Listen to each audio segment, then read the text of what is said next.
Forgiveness is one of those topics that comes up so often in the therapy room, and it comes from all kinds of different angles. People that have done things to you that are just egregious, people that have done minor things to you that shouldn't be that egregious, and even things we've done to others that we can't seem to forgive ourselves for.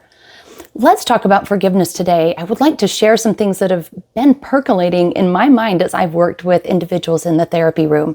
My name's Shara Ogilvie, if we haven't met. I'm a mental health counselor. I've been working for 15 years with individuals and families, and I love sharing what I've discovered on YouTube, hoping that there's something I can share with you today that will help you on your path of greater joy and peace. So forgiveness has been on my mind so much because it is something that affects each and every one of us. At some point in life, we're going to have people do really horrible things to us in different stripes, different varying colors. And we need to figure out what to do with that. What does that mean about us and about them? There are so many feelings that can come up when we have had our trust violated, or someone has knowingly and maybe intentionally set out to hurt us, or even if it was something that just the other person didn't realize, but they didn't take proper thought to pause and reflect about how it would affect us, and it's ended up really hurting us. Now, I'm going to talk about one aspect of forgiveness that is what I would call advanced forgiveness. This is something that is not for someone just starting out at the very beginning, but maybe something that we can all aim for as we get to those higher levels of peeling away the layers in our work to forgive other people. I will put a link in the blog post for a blog post in the description for a basic forgiveness template, a blog that I wrote a few years ago about that. But advanced forgiveness really requires a level of enlightenment and growth that can take years or half a lifetime to get to.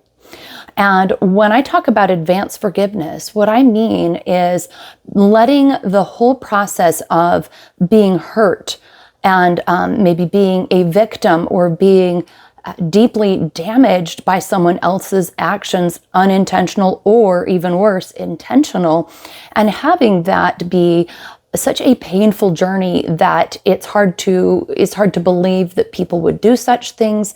It's hard to know how to trust again. It's hard to know how to let go. Maybe you have got some boundaries, so you know you're not going to be hurt by that person again. But how can you still bring back that childlike innocence that you once had, where you thought that the world was at least somewhat safe? How can you get back what was lost of this love for humanity that maybe you had that feels so violated that you don't even know who people are anymore? That is what I would call advanced forgiveness. Now, again, referring to the blog post that I've linked, there are other aspects that come earlier in the forgiveness process that are not so advanced, that are really learning how to tell your own story, identify your feelings, get support, figure out what boundaries need to be set. That's part of the journey. But as you do all of those things, you can still come to a place where you feel so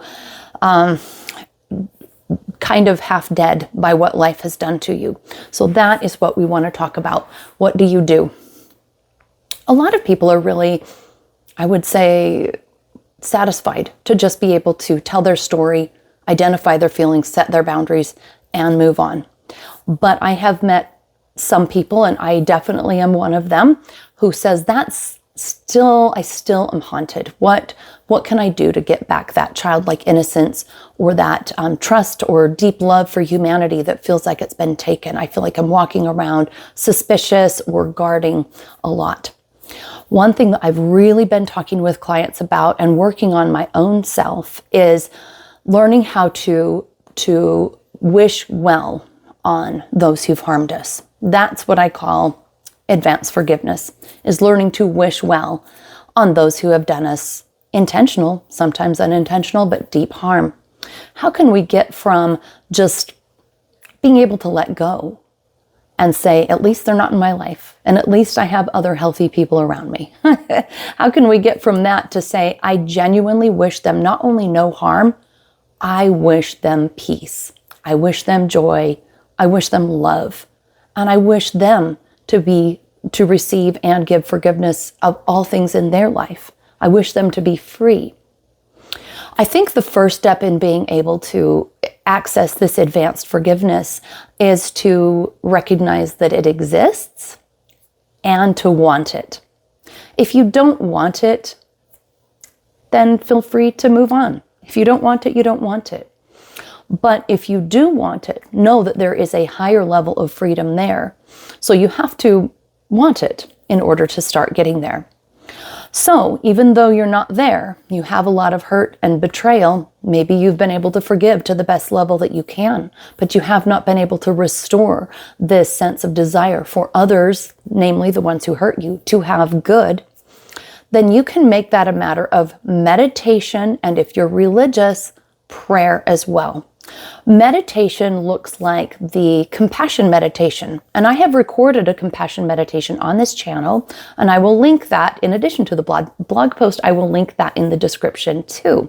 The compassion meditation helps you move from just being concerned about yourself and the people that get along with you to moving towards and eventually putting your intentional energy around all those who even hate you and would see you destroyed. So a compassion meditation moves from, may I be at peace, may I have my needs met, may I find love and joy, to may my family experience these things, and my nation, and all the world, and then eventually, and the enemies, those who would wish me poorly. So that meditation to wish compassion, love, and peace on all of the creatures on this world is a step to kind of prime your emotionality, prime your subconscious, and keep that on the forefront of your thought process to be thinking, this is something I'm working for. And so you can engage in that meditation. If you're a person of prayer, whatever that looks like, whatever your higher power represents to you, praying for not only forgiveness, to forgive this person, because let's say you want more advanced forgiveness, those earlier stages you've been able to accomplish, but you realize that in your prayer life, you need to ask your higher power to bless this other person, to set them free, to teach them, guide them, bring them joy, and ultimately for the higher power to take this person under their wing and do as the higher power sees fit. And in your heart, to feel a sense of compassion and love and desire for good for that person. Now, if you desire to have this feeling, you can have it, but don't be fooled by a timetable expecting that it will be done this afternoon just because you meditated this morning. Really keep in mind that you are a flower that is budding at your own pace and that you will get there, but it could take a good amount of time, maybe even years. But you can not want this, and then you can want it again the next day, and then feel angry and not want it, and then want it again the next afternoon. But the key is to gently allow yourself to continue wanting good and peace and joy and all abundance for this person who is your enemy, and to keep that going in your meditative practice and in your prayers, and then watching for the higher power to open to you how that is to be done. And I can tell you that if you're willing to hang in there for a period of time, and sometimes it is years, you will have a breakthrough where you're able to see this other person with compassion and feel that you actually want peace and good for them. In my experience, that journey does require for you to, over time, be willing to look at your own part in it, whether it was just a failure of boundaries or maybe being very clumsy in the way you defended yourself that caused some confusion. Whatever your part is, it doesn't mean you were a perpetrator. It doesn't mean you were evil. It just meant that, is there a part of your experience that now you can be stronger and wiser and learn that we're all beings that are growing at different paths. We're going to rub off each other's rough edges as we knock into each other. And ultimately, we would also like a sense of forgiveness for ourselves for the part that we may have contributed, however small that may be. So in summary, forgiveness is a huge topic in therapy. It's something that touches all of our lives, the need to forgive people that hurt us both intentionally or unintentionally. The easy cases are easy. We're over it in 5 minutes or 2 days or whatever. But the hard ones where someone really, really took you down, that can take years. And I am here to tell you that there's a higher level of forgiveness that can come after those more basic levels of identifying your feelings, telling your story, setting boundaries, and moving on. The higher level is to eventually get to that place where you actually wish good on the other person. Just one little PS, postscript here, is this cannot be demanded of you by anyone. If someone says, well, you're supposed to want good for your enemies and you're supposed to do this, forgiveness is your own journey and it cannot be demanded or forced.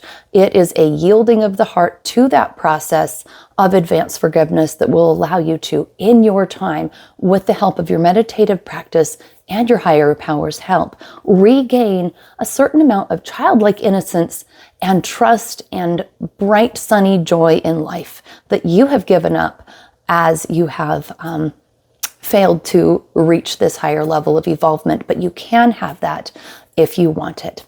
All right, look in the description for those things that I've linked. They are resources that will be helpful to you. If you like this content, please subscribe and share and drop a comment, and I'll see you in the next video.